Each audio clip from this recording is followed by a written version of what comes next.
ಪಾಕಿಸ್ತಾನದಲ್ಲಿ ಎಲ್ಇಟಿ ಕಮಾಂಡರ್ ಸೈಫುಲ್ಲಾ ಖಾಲಿದ್ನ ಹತ್ಯೆ ಆಗಿದೆ.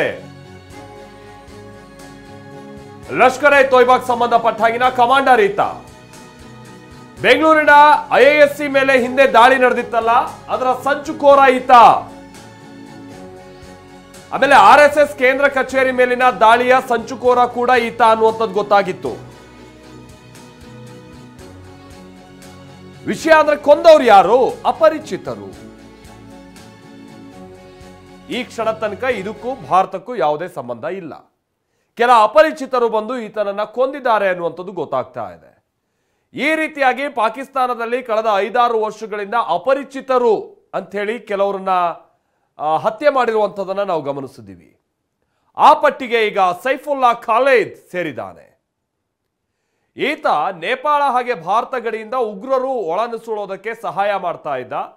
ಪಾಕ್ನ ಸಿಂಧ್ ಪ್ರಾಂತ್ಯದಲ್ಲಿ ಈತ ನೆಲೆಸಿದ್ದ. ಭಾರತದ ಮೇಲೆ ನಡೆದಂತಹ ಹಲವು ದಾಳಿಯ ಮಾಸ್ಟರ್ ಮೈಂಡ್ ಈತ.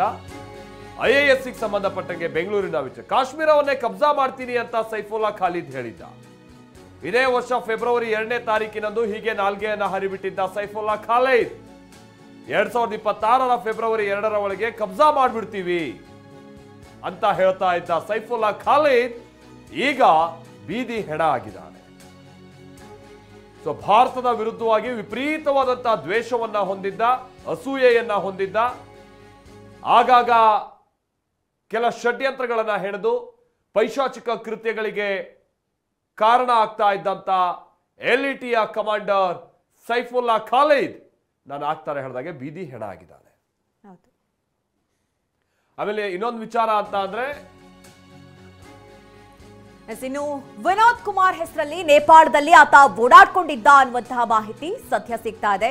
ಗುರುತನ್ನ ಮರೆಮಾಚಿ ನಗ್ಮಾ ಎಂಬ ಮಹಿಳೆಯೊಂದಿಗೆ ಈತ ವಿವಾಹವಾಗಿದ್ದ.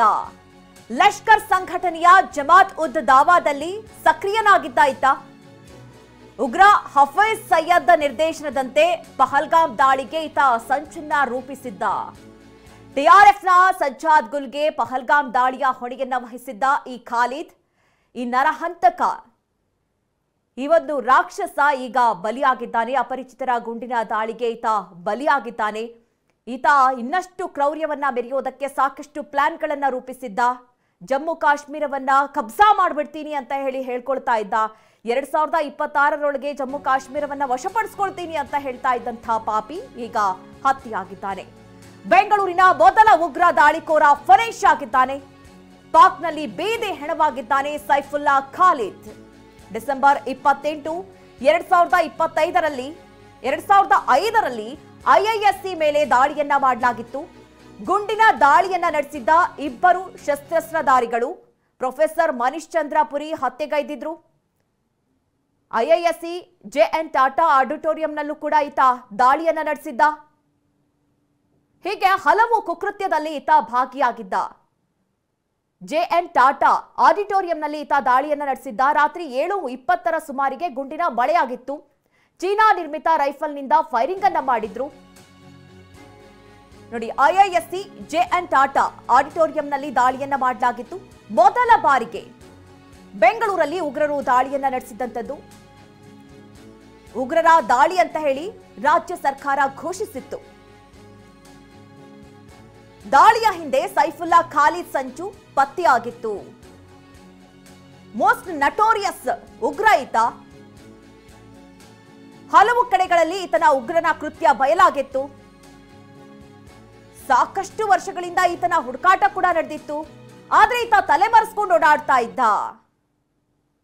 ಹೀಗೆ